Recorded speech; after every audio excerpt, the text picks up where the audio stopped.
Hi guys, my name is Melanie. I am the owner of body positivity and self-love brand Bare X Brave. So if you follow me on Instagram, then you might know a little bit about my story, but I thought that I would create this video for anyone who is new to my channel, or even someone who just doesn't know, I guess, the reasons behind why Bare Brave was created, and I guess what my mission is. So I thought that I would go through in detail my story, why I created Bare Brave, and what the core purpose is that I'm trying to achieve.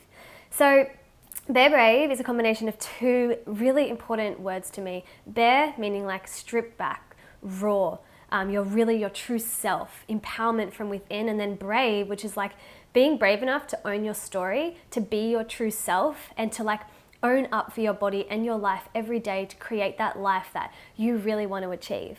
Now, a little bit about my story.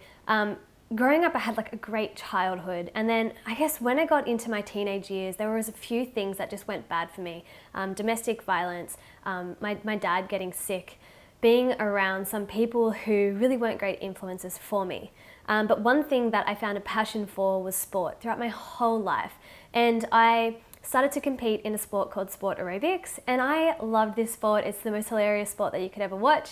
But I was selected into the Australian team at the age of 18. And with this sport comes a lot of pressure on body image, a lot of pressure on how you look, a lot of pressure on performance. And as you probably know, if you're a female in particular, there is so much pressure on us to look a certain way, to be a certain size. So not only did I have society pressure on how I looked from social media, from the girls that I saw when I was going out, from any type of media outlet, but also I was an Australian athlete. I was an elite athlete that was expected to look a certain way, expected to wear a leotard on stage and get judged, you know? And pair that with those issues that I had going through high school and some trauma that I experienced. I didn't have a lot of self-confidence, which is actually quite funny for me to say because I'm a very outgoing, confident person. But when it came to my body image and the way that I perceived myself from what I've gone through, it pulled me down. You know, it broke away these confidence walls that I had growing up to pretty much minimal. So I found the pressure of sport aerobics quite hard, and like anyone, I'm sure, I wanted to lose weight. I wanted to get to a certain size. Now, I just want to preface this by saying that I was never ever overweight. I was always a normal size, and I never had any issues with wanting to lose weight until I was an aerobics athlete, until I started competing for Australia. So what started off was I just wanted to start dieting. I saw a little bit of success from dieting, and I guess that fueled that fire, and I thought, great, I can lose weight, I can do this, I can do that. But then what started to happen was my body started to sense that I was lacking in food, and it would send these little cravings, not too much, these little cravings, and I would break that diet and I would grab, you know, whatever kind of food. And as soon as I did that, I was like, I ruined my day. I ruined it.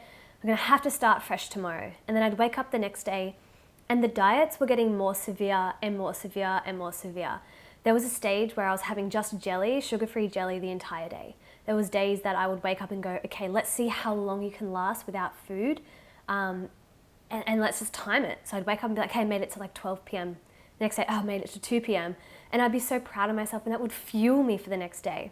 Now, what started to happen, which I didn't understand why this was happening at the time, but obviously I learned later down throughout my studies, is that my body went into a complete survival mode. When the body senses that there is a lack of food amount, a lack of calories, a drop in a main macronutrient, it goes into the stress response. And in that response, all it wants to do is survive. So what happened was, instead of these little cravings that were coming on that I was kind of giving into, they became complete binge urges and complete humongous binges. Now, what followed that was an immense amount of guilt, an immense amount of self-sabotage, and I was like, why don't I have any willpower? Why can't I just stick to this? And I was so frustrated at myself and so anxiety ridden that I would start purging. So what was once a diet transformed into full-blown bulimia and binge eating. Now, the bulimia and binge eating, I struggled with that upwards of 6 years. And it got to a stage where it was so bad that I was binging and purging 2 to 3 times a day. My body was in complete, utter survival mode, and I was in this binge purge cycle. I would wake up and I'd go, I binged and purged the night before, so I need to make up for this. I need to compensate for this the next day. So what I did was I didn't eat. Or I would get really sucked into fat loss pills. I started to take laxatives. I actually went to a doctor once who prescribed me with Duromine, which is something that you only prescribe to someone who is obese.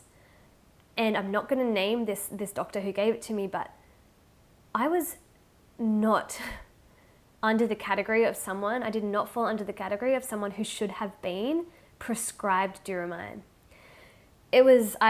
I'm not going to get into that right now, but I got so caught up in that. I got caught up with anything that had like low calorie, low carb, like the protein bars, things that didn't have any nutrient value. And I want to remind you that I was an elite athlete. I was representing Australia at world championships.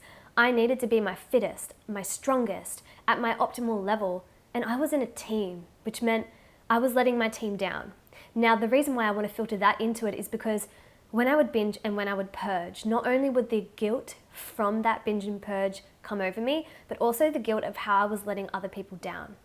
I knew that my body was starting to hold on to weight. Later on, I realized it was starting to hold on to weight because I was in survival. So it was signaling the body to store weight and store fat because it thought that it was in a famine. So even though I was eating low calories, I was taking fat loss pills, I was purging my food, I was starting to gain weight. And if you're someone who struggles with wanting to lose weight, you know firsthand how hard it is and how awful it feels when you start gaining weight, when you're doing everything you can to lose weight. So all of the guilt of it just triggered me. Binge, purge cycle. Binge, purge, next day, diet. Binge, purge, next day, diet. This continuous cycle that I didn't know how to get out of. Now, what my wake-up call was the fact that I started to get really sick. I started to have extremely bad digestive discomfort, really sharp pains in my stomach where I had to like crouch down. Most of the time when I was at training, I'd do my routine and then I would just crouch down because my stomach was in so much pain. I had really low energy. I got glandular fever. All the skin on the back of my scalp started to flake away, and I would wake up in the middle of the night or the next day with blood on my pillow. It was so itchy. So much was happening within my body that I just remember being so over it. I was like, I am smart. I am an athlete. I have great parents who love me, a great supportive family. Yet why am I stuck in this cycle? I need to overcome this. Now, what I did was I started to understand and educate myself on the body and why it was doing what it was doing. The more I understood the stress response and how my body is trying to survive, I need to implement things so that my body doesn't think it needs to be in survival mode. Now, that's why I went and studied eating psychology and why I'm now a qualified eating psychology coach. This course taught me the profound effects of the mind-body connection. How all our body wants is to be in homeostasis, which is this level of balance. Now, our body, all of our bodies, every single person has its own level of balance that it feels optimally comfortable at. And when it dips, when it lowers from this balance, it does everything it can to get back up to this balance.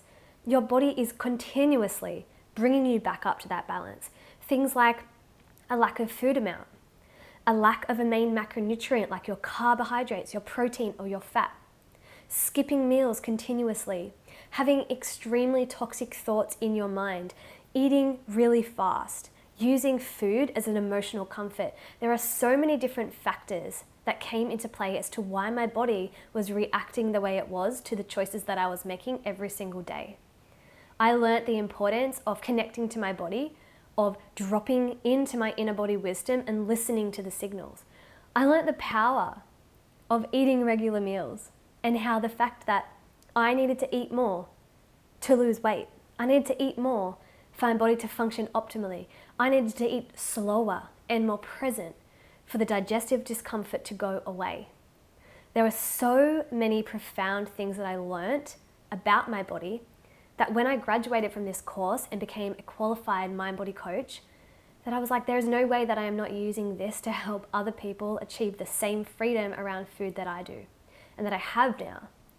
And the reason for this video is not to just tell you my story, but to help you understand that you can overcome whatever eating challenges you are going through.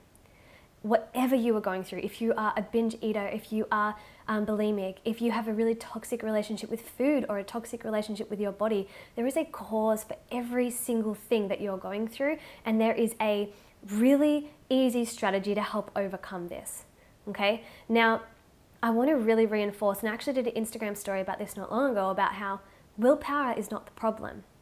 Dieting is the problem. 95% of diets don't work. So if you got in a car and I said to you, there's a 95% chance that this car is going to crash, would you get in the car? No, right? We would not get in the car. That's silly. That's so dumb.